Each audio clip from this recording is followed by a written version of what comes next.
আমার কাছে কন্টেন্ট ক্রিয়েটরদের খুবই ফেভারিট দুটি ক্যামেরা রয়েছে, একটা হলো সনি ZV-1 আর একটা হলো DJI Pocket 3। আজকের ভিডিওতে আমরা এই দুটার কম্পেয়ার করব। হয়তো আপনার যে রিকোয়ারমেন্ট রয়েছে সেই অনুযায়ী এই দুটা ক্যামেরার যে কোনো একটা ক্যামেরা আপনার জন্য বেস্ট হতে পারে। সো আজকের কম্প্যারিজন থেকে আমরা ওই জিনিসটাই খুঁজে বের করার চেষ্টা করব। প্রথমেই সনি ক্যামেরার ফিচার্স নিয়ে একটু কথা বলা যাক। এই সনি ক্যামেরায় যে সেন্সর ব্যবহার করা হয়েছে 1 ইঞ্চের একটা CMOS সেন্সর ব্যবহার করা হয়েছে এবং যে লেন্স ব্যবহার করা হয়েছে ফুল ফ্রেম ইকুইভ্যালেন্ট যদি চিন্তা করি 24 to 70 মিলিমিটারের একটা লেন্স ব্যবহার করা হয়েছে। যখন 24 মিলিমিটারে ব্যবহার করবেন অ্যাপারচার হলো 1.8 এবং যখন 70 মিলিমিটারে ব্যবহার করবেন অ্যাপারচার হলো 2.8। এই ক্যামেরাতে আছে আর্টিকুলেটিং একটা স্ক্রিন। সো যারা ব্লগ করতে পছন্দ করেন, যখন ভিডিও করছেন আপনারা তখন কিন্তু নিজেকে একটু দেখে নিতে পারবেন, খুব সহজেই আপনি ফ্রেমিংগুলো করতে পারবেন। ভিডিও রেকর্ড করা যায় 4K হাইয়েস্ট 30 FPS এবং আপনি যদি 1080p রেকর্ড করেন অডিও সহ রেকর্ড করতে পারবেন 120 FPS। স্লো মোশনের কথা যদি বলি, এখানে হাই ফ্রেম রেট নামে একটা অপশন রয়েছে যেখানে আপনি 1080p ভিডিও করলে 240 FPS ভিডিও করতে পারবেন, আর যদি 720pতে ভিডিও করেন 960 FPS পর্যন্ত কিন্তু স্লো মোশনে রেকর্ড করতে পারবেন। যদিও সেটা টানা করতে পারবেন না, 8 সেকেন্ড বা 10 সেকেন্ডের যে ক্লিপ সেই আকারে আপনাকে রেকর্ড করতে হবে, তবুও সেই ফিচারটা কিন্তু এখানে বিদ্যমান রয়েছে। আরও যে ফিচারগুলো আমার খুব ভালো লাগে সেটা হলো যখন আমরা বাইরে ভিডিও করি আমাদের কিন্তু একটু সিনেমেটিক শট নেওয়ার জন্য, মোশন ব্লার পাওয়ার জন্য কিন্তু ND ফিল্টার ব্যবহার করতে হয়। এই ক্যামেরায় আপনার সেটা করতে হবে না, বিকজ এটার ভিতরে বিল্ট ইন একটা ND ফিল্টার দেওয়া আছে যেটা আপনি ক্যামেরার ভেতর থেকে এনেবল করতে পারবেন। 20.1 মেগাপিক্সেলের সেন্সর, যখন আপনি ছবি তুলছেন দারুণ কোয়ালিটির ছবি কিন্তু পাবেন, বেশ ডিটেল ছবি আপনার এখান থেকে ধারণ করতে পারবেন। অবজেক্ট ডিটেকশন, অটোফোকাস তো থাকছেই, তার সাথে সাথে হিউম্যান এবং animal I detection autofocus system থাকছে। সো যখন ফোকাস করছেন আপনার কিন্তু খুব বেশি টেনশন করতে হবে না। আমি এই যাবৎকালে এটা দিয়ে যখন ভিডিও করছি ফোকাসিং নিয়ে কোনো ধরনের ইস্যু ফেস করিনি, যদিও সনির যে রিসেন্ট ক্যামেরাগুলো রয়েছে সেগুলোর সাথে যদি কম্পেয়ার করি ফোকাস স্পিড কিছুটা স্লো, তারপরে এরকম একটা কম্প্যাক্ট ক্যামেরা হিসেবে যদি বিচার করি দারুণ সাপোর্ট আপনাকে দেবে। সো এক কথায় বলা যায় অলরাউন্ডার একটা ক্যামেরা। আমাকে যদি বলা হয় কোনো ট্রাভেলে যাব কিংবা কোনো জায়গায় যাব একটা ক্যামেরা আমি নিতে পারবো, তখন হয়তো আমি সনি ZV-1 যে ক্যামেরা রয়েছে সেটাকে চুজ করবো আমার ফটো এবং ভিডিওর জন্য। ভিডিওর এ পর্যায়ে ধন্যবাদ দিতে চাই আজকের ভিডিও স্পন্সর ওয়ান্ডারশেয়ার রিপেয়ারেডকে। অনেক সময় হয় কি আমরা যখন ভিডিও রেকর্ড করছি মেমোরি কার্ডটা করাপ্ট হয়ে যেতে পারে, কিংবা আপনার যে পুরনো ফাইলগুলো রয়েছে সেই ফাইলগুলো হঠাৎ করে দেখছেন ওপেন হচ্ছে না, সেগুলো করাপ্ট হতে পারে। আপনি ট্রান্সফার দিলেন ফাইলগুলো মেমোরি কার্ড থেকে পিসিতে, কিংবা পিসি থেকে আপনার কোনো পেন ড্রাইভে বা হার্ড ড্রাইভে, দেখলেন আপনার যে ভিডিওগুলো ট্রান্সফার করেছেন সেগুলো কারাপ্ট হয়ে গিয়েছে, প্রপারলি ট্রান্সফার হয়নি। সেক্ষেত্রে কী করবেন? সেই ক্ষেত্রে ওয়ান্ডারশেয়ারের রিপেয়ারেড কিন্তু আপনাকে সাহায্য করতে পারে। ওয়ান্ডারশেয়ার রিপেয়ারেড ব্যবহার করে আপনার যে ছবি রয়েছে, ভিডিও রয়েছে কিংবা অডিও ফাইল রয়েছে সেটা কিন্তু তাদের যে নিজস্ব অ্যালগোরিদম রয়েছে ওটাকে ব্যবহার করে রিপেয়ার করতে পারবে যদি সেটা কারাপ্টেড হয়ে যায় কিংবা ড্যামেজ হয়ে যায়। তাদের ওয়েবসাইট থেকে ওয়ান্ডারশেয়ার রিপেয়ারেড সফটওয়্যারটা আপনারা ডাউনলোড করে ফেলতে পারেন।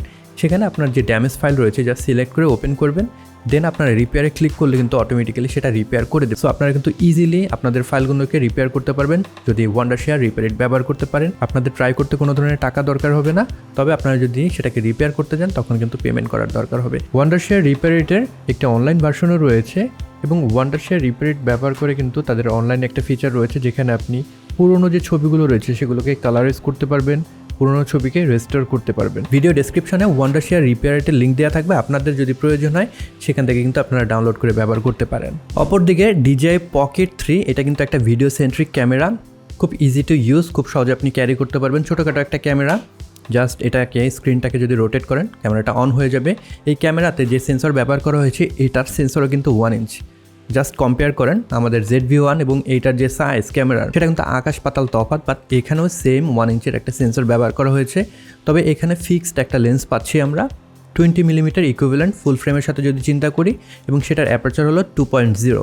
আমার এক্সপিরিয়েন্সে আসলে লো লাইট বলেন কিংবা স্ট্যাবিলাইজেশন বলেন খুব ভালো মনে হয়েছে এই ক্যামেরাটা। আমি এটার কিন্তু একটা ডেডিকেটেড রিভিউ করেছি, আপনারা যদি সেই রিভিউটা দেখতে চান এখান থেকে ক্লিক করে কিন্তু দেখে নিতে পারেন। এখানে 20 মিলিমিটারের লেন্স ব্যবহার করা হলেও আপনারা যদি কম্বো প্যাক কেনেন আর একটা এডিশনাল অ্যাটাচমেন্ট পাবেন লেন্স, সেটাকে অ্যাটাচ করলে পরে 15 মিলিমিটার ইকুইভ্যালেন্ট একটা ওয়াইড ফিল্ড অফ ভিউ আপনারা পাবেন। এটার যে রোটেটিং ডিসপ্লে থাকছে এটার ইমপ্লিমেন্টেশনটাও কিন্তু দারুণ। যখন হরিজন্টাল ভিডিও করবেন হরিজন্টাল মোডে রাখলেন, যখন আপনি এটাকে রোটেট করলেন তখন কিন্তু আপনি ভার্টিক্যাল মোডে শ্যুট করার জন্য ক্যামেরাটাকে প্রস্তুত করে ফেললেন। এখন জাস্ট শ্যুট করলে কিন্তু ভার্টিক্যাল মোডে শ্যুট হয়ে যাবে।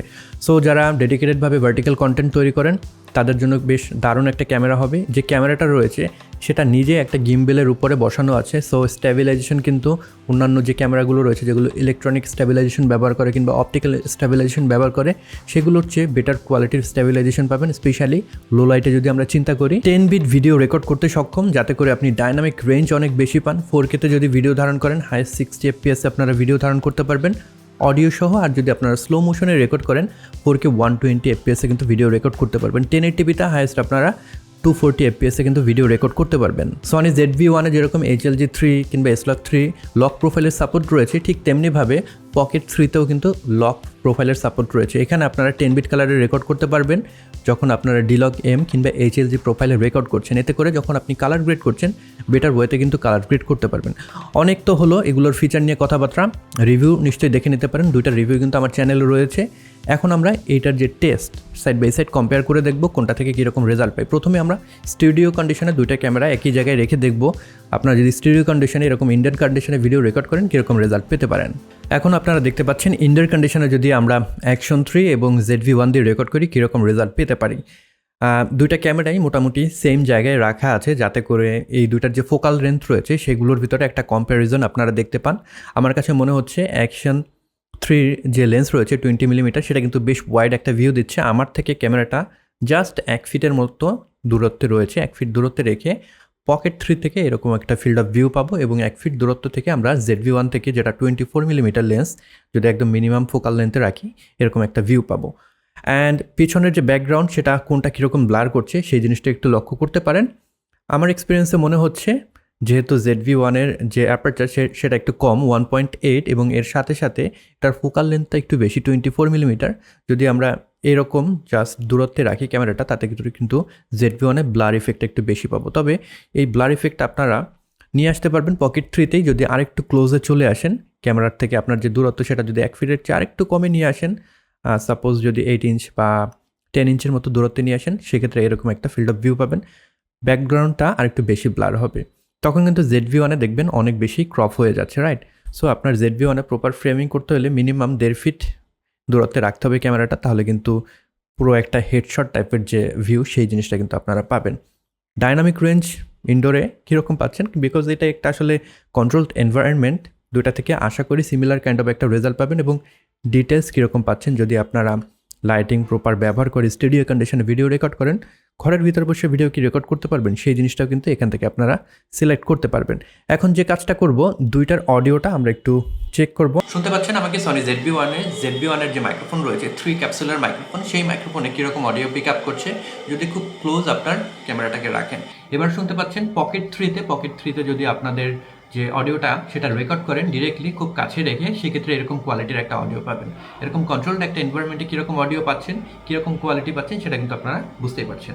সামনেই একদম রোদ, চোখ খুলে রাখা আসলে খুব অদ্ভুত একটা সেট আপ আমি রেডি করেছি আজকের এই কম্পারিজনের জন্য। এখন যে ভিডিও আপনারা দেখতে পাচ্ছেন দুইটা ক্যামেরাতেই সেম রেজুলেশনে সেম এফপিএসে রেকর্ড করা হচ্ছে। 4K 30 FPS আমি রেকর্ড করছি। সনি ZV-1 এ স্ট্যাবিলাইজেশনটা টার্ন অফ করা রয়েছে। সো যদি সনি ZV-1 এ আমরা 4K 30 FPS এ রেকর্ড করি এবং স্ট্যাবিলাইজেশনটাকে টার্ন অফ করে রাখি এরকম একটা রেজাল্ট পাবো ব্রাইট সানি ডেতে। ND ফিল্টার এখানে এনেবল করে রেখেছি। আর আমাদের DJI Pocket 3তে আমার কাছে কোনো ND ফিল্টার নেই আলাদাভাবে লাগানোর মতো, সো লাগাতে পারিনি।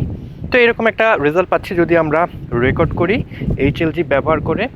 দুটো ক্যামেরাতে HLG-তে রেকর্ড করেছি এবং লিমিং লাট ব্যবহার করে কিন্তু আমি কালার কারেকশন করেছি। সো কীরকম রেজাল্ট পাচ্ছি, পেছনে যে আকাশ রয়েছে এবং গাছগুলো রয়েছে সেখানে ফল অফ কীরকম পাচ্ছি আপনারা নিশ্চয়ই দেখতে পাচ্ছেন। আমার কাছে ডিসপ্লেতে দেখে যেটা মনে হচ্ছে যে সনি ZV-1 এর ডিসপ্লে একটু কম ব্রাইট মনে হচ্ছে। পকেট 3 ডিসপ্লেটা বেশ ভালোই ব্রাইট, এই সানি ডেতেও আমি ক্লিয়ারলি দেখতে পাচ্ছি। এবং এখানে দেখতে পাচ্ছি যে পকেট 3তে বেটার ডাইনামিক রেঞ্জ পাওয়া যাচ্ছে কম্পেয়ার টু সনি ZV-1। এবং ডিটেলসের কথা যদি চিন্তা করি ডিটেলসটাও কিন্তু বেটার পাওয়া যাচ্ছে। আমি এবার একটু ক্লোজ যদি রাখি কীরকম পেছনে আমরা ব্লার এফেক্ট পাবো সেটা কিন্তু আপনারা কম্পেয়ার করতে পারবেন। 24mm রয়েছে এখানে এবং এই জায়গায় বর্তমানে ফিক্স লেন্স যেহেতু 20mm ইকুইভ্যালেন্ট, সো সেটার যে প্রিভিউ আপনারা দেখতে পাচ্ছেন পেছনে কীরকম ব্যাকগ্রাউন্ড ব্লার পাচ্ছেন সেটাও কিন্তু এখান থেকে কম্পেয়ার করতে পারবেন। আর একটু যদি কাছে আমি নিয়ে আসি ক্যামেরাটা তাহলে ব্লার ব্যাকগ্রাউন্ডটা আরেকটু বাড়বে, যেহেতু এটা 24mm একটু বেশি ব্লার এফেক্ট এই জায়গায় পাবেন, তবে একটু বেশি জুমড ইন পাবেন। আমি যদি একদম ফুল হাতটাকে এক্সটেন্ড করে রাখি তখন এইরকম একটা ফিল্ড অফ ভিউ পাবো। অনেক বেশি ক্রপড ইন মনে হচ্ছে আমার সনি ZV-1 স্টিল এখানে কিন্তু স্টেবিলাইজেশন চালু করা নেই। স্টেবিলাইজেশন চালু করলে কিন্তু আরেকটু বেশি ক্রপ হয়ে যাবে। আর এইখানে যে DJI Pocket 3 রয়েছে বেশ ওয়াইড একটা ফিল্ড অফ ভিউ আমরা কিন্তু পাচ্ছি। আমি এখন রেকর্ড করছি উল্লাসকে। এই জায়গায় স্ট্যান্ডার্ড যে স্টেবিলাইজেশন সেটাকে টার্ন অন করে রেখেছি। আর পকেট 3 তো বস জিনিস, ওর স্টেবিলাইজেশনের দরকার নেই, গিম্বেলের উপরে রয়েছে। সেক্ষেত্রে কীরকম রেজাল্ট পাচ্ছেন এখান থেকে কিন্তু আপনারা বিচার করতে পারবেন। লাস্টলি আমরা অ্যাক্টিভ স্টেবিলাইজেশনটা চালু করব। এবার অ্যাক্টিভ স্টেবিলাইজেশন আমরা চালু করেছি, সেক্ষেত্রে স্টেবিলাইজেশনটা কিছুটা বেটার হয়ে গিয়েছে। আমরা একদম আস্তে আস্তে হাঁটছি, যদি একটু মডারেট হাঁটি আমরা সেক্ষেত্রে এরকম রেজাল্ট পাবো। আমরা যদি একটু দৌড়ে যাই সেক্ষেত্রে দুইটা থেকেই এরকম একটা রেজাল্ট পাবো। তবে অ্যাক্টিভ স্টেবিলাইজেশন চালু করলে একটা সমস্যা রয়েছে। DJI Pocket 3 তে কিন্তু অলরেডি দেখতে পাচ্ছেন বেশ ওয়াইড একটা ফ্রেম, আর আমাদের ZV-1 যে ক্যামেরা রয়েছে আমি অনেকটা এক্সটেন্ড করে রেখেছি আমার হাত, তখন কিন্তু ফ্রেমটা এতগুলো ক্রপ হয়ে যাচ্ছে। সো যারা ব্লগিং করছেন তাদের কাছে অনেক বেশি জুমড ইন মনে হতে পারে এই ভিউটা। সেই ক্ষেত্রে আমি বলবো পকেট 3 কিন্তু এগিয়েই থাকবে যদি আমরা ফিল্ড অফ ভিউর কথা চিন্তা করি এবং স্টেবিলাইজেশনের কথা চিন্তা করি। তবে সনি ZV-1 কিন্তু একটা সুবিধা রয়েছে, সেটা হলো এটাই যে লেন্স সেটাকে আপনি জুম করতে পারবেন। পকেট 3 ফিক্স লেন্স এখন 20 মিলিমিটারে আপনারা দেখছেন, এবং সনি ZV-1 সেটার একদম সর্বনিম্ন যে ফোকাল লেন্থ 24 মিলিমিটার সেখানে আমাকে দেখছেন। তাতে করে ব্যাকগ্রাউন্ডে ফ্রেমটা এতটুকু পাচ্ছি, আমার কাছ থেকে ক্যামেরাটা 2 ফিটের মতো দূরত্বে রয়েছে। আমি যদি পেছনে আরও চলে যাই তখন কিন্তু পকেট 3তে আমার পুরো সব কিছু দেখাতে হবে, ব্লার ব্যাকগ্রাউন্ড কিছুই পাবো না। এই ক্ষেত্রে সনি ZV-1 যদি আমরা জুম ইন করতে থাকি আস্তে আস্তে, তাহলে কিন্তু ওই 24 মিলিমিটার থেকে আস্তে আস্তে জুম ইন করে আমরা 70 মিলিমিটার পর্যন্ত যেতে পারবো। এবং 70 মিলিমিটারে যদি যাই তখন কিন্তু আলাদা একটা পার্সপেক্টিভ দেবে আপনার ভিডিওতে বা ছবিতে, ওটা দেখতে কিন্তু অন্যরকম লাগে। ব্লার কিছুটা কিন্তু পাবেন আপনারা ব্যাকগ্রাউন্ডটা। আমি যদি আরেকটু কাছে চলে আসি তাহলে দেখবেন বেশ ভালোই কিন্তু পেছনে ব্লার রয়েছে। কম্পেয়ার যদি করি পকেট 3 সাথে, ওইটার ভিডিও এখন আপনারা দেখতে পাচ্ছেন আমার ফুল বডি দেখা যাচ্ছে, আর ZV-1 কিন্তু ফুল বডি দেখা যাচ্ছে না, পিছনে সুন্দর একটা ভিউ দেখা যাচ্ছে। এই দিক থেকে কিন্তু আবার ZV-1টা এগিয়ে থাকবে। দুইটা ক্যামেরা দিয়ে আপনারা ছবি তুলতে পারবেন, তবে ছবির দিকে আমি বলবো ZV-1 সেটা এগিয়ে থাকবে, বিকজ 24 to 70 মিলিমিটার যে লেন্স রয়েছে আপনাকে বেটার একটা রেঞ্জ দিবে, এবং এখানে আমরা 20 মেগাপিক্সেলের ছবি ধারণ করতে পারছি। অপরদিকে পকেট 3তে আমরা যে ছবি রেকর্ড করবো সেটা কিন্তু 9.4 মেগাপিক্সেলের একটা ছবি, যেটা এখনকার সময় এসে আপনার কাছে একটু রেজলিউশন কমই মনে হতে পারে, এবং ডিটেলসে খুব বেশি পাবো না আমরা যদি কম্পেয়ার করি ZV-1 এর সাথে। এবার একটু ডাইনামিক রেঞ্জটা টেস্ট করে নেওয়া যাক। দুইটা ক্যামেরাতেই HLG প্রোফাইলে রেকর্ড করা হচ্ছে এবং ম্যানুয়ালি দুইটাই কালার কারেক্ট করা হয়েছে যাতে করে সিমিলার কাইন্ড অফ একটা রেজাল্ট পাওয়া যায়। পকেট 3তে আমি দেখতে পাচ্ছি ডাইনামিক রেঞ্জটা একটু বেটার, যেহেতু 10 বিট কালারে এটা রেকর্ড করা যাচ্ছে, এবং কালার গ্রেডিংয়ের সময়ও কিন্তু অনেকটা কন্ট্রাস্ট আমি যদি অ্যাড করি বা স্যাচুরেশনও অ্যাড করি ভেঙে যায় না। বাট ZV-1 এর যে ফুটেজটা রয়েছে সেখানে কিন্তু ডাইনামিক রেঞ্জের একটু ঘাটতি রয়েছে। তবে ZV-1 জুমের ফিচার আছে, একটু বেটার রিচ আপনি পাচ্ছেন। অপরদিকে পকেট 3তে কালারটা একটু বেটার পাচ্ছেন, কালার গ্রেডিংয়ের সময় সেটাকে একটু বেটার ওয়েতে টুইক করতে পারবেন। এটা আসলে পার্সোনাল প্রেফারেন্স, আপনার কি আসলেই 10 বিট কালার দরকার আছে কিনা। 8 বিটও কিন্তু দেখতে খারাপ লাগে না, যেটা আপনারা এই ভিডিও থেকে দেখতে পাচ্ছেন। নাইট মোডে এখন আমি জাস্ট অন্ধকার একটা জায়গা থেকে কিন্তু আলোর দিকে আস্তে আস্তে করে হেঁটে যাচ্ছি। এইখানে আমি অলরেডি দেখতে পাচ্ছি পকেট 3 যে ক্যামেরা রয়েছে সেটা কিন্তু বেটার কোয়ালিটির ভিডিও রেকর্ড করতে সক্ষম হচ্ছে। অপরদিকে ZV-1 সেটা কিন্তু অনেকটাই ডার্ক। যখন আমরা লাইটিং কন্ডিশনে চলে যাব এখানেও কিন্তু just blown out by Pocket 3, ZV-1 কিন্তু এখানে কোনো জায়গায় করতে পারেনি। নাইট মোডে যখন রেকর্ড করবেন আপনি কিন্তু পকেট 3 দিয়ে অনেক অনেক বেটার কোয়ালিটির ভিডিও রেকর্ড করতে পারবেন। ZV-1 কিন্তু ডিটেলসের কমতে থাকবে, শার্পনেসের কমতে থাকবে এবং অনেক বেশি নয়েজ ইন্ট্রোডিউস হবে। ভিডিওটি শেষ করব তার আগে ZV-1 এবং পকেট 3 দুইটারই যে প্রোজ রয়েছে সেগুলো নিয়ে একটু আলোচনা করা যাক। ZV-1 এর কথা যদি বলি, প্রথমেই এইটার যে লেন্স রয়েছে সেটাকে এগিয়ে রাখবো। 24 to 70 মিলিমিটার যে লেন্স রয়েছে বেটার একটা রেঞ্জ কাভার আপনাকে দিবে যখন আপনি ভিডিও শ্যুট করছেন কিংবা ফটোগ্রাফি করছেন। ডিসপ্লে আর্টিকুলেটিং একটা ডিসপ্লে পাচ্ছেন, ND ফিল্টার পাচ্ছেন, 4K-তে রেকর্ড করতে পারবেন। স্লো মোশনে রেকর্ড করলে কিন্তু 1080p 120 fps রেকর্ড করতে পারবেন। 1080p-তে 240 fps-এও রেকর্ড করতে পারবেন যদি হাই ফ্রেম রেট অপশন ব্যবহার করেন। 720p-তে রেকর্ড করলে 960 fps-এ আপনারা রেকর্ড করতে পারবেন। সো অনেক স্লো মোশন কিন্তু আপনারা এটা থেকে রেকর্ড করতে পারবেন। স্মল বডি হওয়ার কারণে ছোট যে গিম্বেলগুলো রয়েছে সেগুলো অনায়াসেই কিন্তু ZV-1 সেটাকে হ্যান্ডেল করতে পারবে। সো আপনার যদি স্টেবল ফুটেজ দরকার হয় তখন ছোট একটা গিম্বেল কিনে নিলে কিন্তু আপনার প্যাকেজ কমপ্লিট হয়ে যাচ্ছে এবং সাইজটাও খুবই ছোট, পকেটে ইজিলি কিন্তু এটা আপনি ভরে রাখতে পারবেন। সো আপনার যদি একটা অলরাউন্ডার ক্যামেরা খুঁজে থাকেন, ZV-1 ইজ দ্য ক্যামেরা। অপরদিকে পকেট 3 কিন্তু অনেক দিকে এগিয়ে থাকবে, যেরকম এটার যে ভিডিও রয়েছে সেখানে অনেক বেশি ডিটেলস আপনারা পাবেন, অনেক শার্প এবং অনেক কন্ট্রাস্টে একটা ভিডিও পাবেন, তার সাথে সাথে ডায়নামিক রেঞ্জ অনেক ভালো পাবেন, 10 বিটে রেকর্ড করতে পারবেন, ক্যামেরার সাইজ অনেক ছোট, পকেটে কিন্তু ক্যারি করতে পারছেন ZV-1 যেরকম পাচ্ছেন সেরকমভাবেই, তবে এটার সাইজ আর একটু বেশি ছোট, খুব বেশি ওয়েটও না। এটার ব্যাটারি লাইফ কিন্তু ZV-1 থেকে অনেক ভালো। ZV-1 এর ব্যাটারি নিয়ে আমার খুব প্যারা খেতে হয়, সো আমার 2-3টা করে ব্যাটারি নিয়ে ঘুরতে হয় যখন আমি বাইরে যাই কোনো শ্যুট করার জন্য। তবে আমি পকেট 3 ব্যবহার করেছি, সেক্ষেত্রে কিন্তু ব্যাটারি নিয়ে কোনো ইস্যু হয়নি। এটার হ্যান্ডেল ছাড়া, এক্সট্রা যে ব্যাটারি হ্যান্ডেল সেটা ছাড়াই কিন্তু আমার বাইরের যে শ্যুট সেটা কভার হয়ে গিয়েছে, এবং এক্সট্রা হ্যান্ডেল থাকলে আমার মনে হয় সারাদিনের জন্য আপনার ব্যাটারি নিয়ে টেনশন করতে হবে না। খুব ফাস্ট চার্জ হয়, এইটা একটা ভালো বিষয়। স্ট্যাবিলাইজেশন বেটার পাবেন, লো লাইটে অনেক ভালো রেজাল্ট আপনারা পাবেন। তার সাথে সাথে যখন ব্লগিং করছেন আমরা ক্যামেরাটাকে যখন নাড়াচাড়া করি ফ্রেমিংটা কিন্তু উল্টাপাল্টা হয়ে যায়। সো এটার যে ট্র্যাকিং ফিচার রয়েছে সেটা কিন্তু আপনাকে ফ্রেমিংটা প্রপারলি করতে সাহায্য করবে। তো এই ছিল মোটামুটি এগুলোর ফিচারগুলো। এখন আপনার এটার ভিতর থেকে কোনটা দরকার সেটা খুঁজে বের করতে হবে। আপনি যদি ক্যামেরা নার্ড হয়ে থাকেন সেক্ষেত্রে আমার মনে হয় ZV-1টা বেটার হবে, অনেক অপশন পাচ্ছেন, ফটোগ্রাফি করলে কিন্তু সেক্ষেত্রে অনেক ফ্যাসিলিটি বেশি এখান থেকে পাবেন। আর আপনার যদি ভিডিওটা মেইন ফোকাস থাকে, স্টেবল ভিডিও চান, লো লাইটে ভালো পারফরমেন্স চান, ছোটোখাটো একটা ভিডিও ক্যামেরা চান যেটা দিয়ে হাই কোয়ালিটি সিনেমা গ্রেড আপনারা ভিডিও ফুটেজ রেকর্ড করতে পারবেন, তখন কিন্তু পকেট 3 আপনাকে হেল্প করতে পারে। এখন আপনার কোনটা বেশি দরকার, পোর্টেবল ভিডিও ক্যামেরা নাকি অলরাউন্ডার ক্যামেরা, সেটাকে চুজ করতে হবে।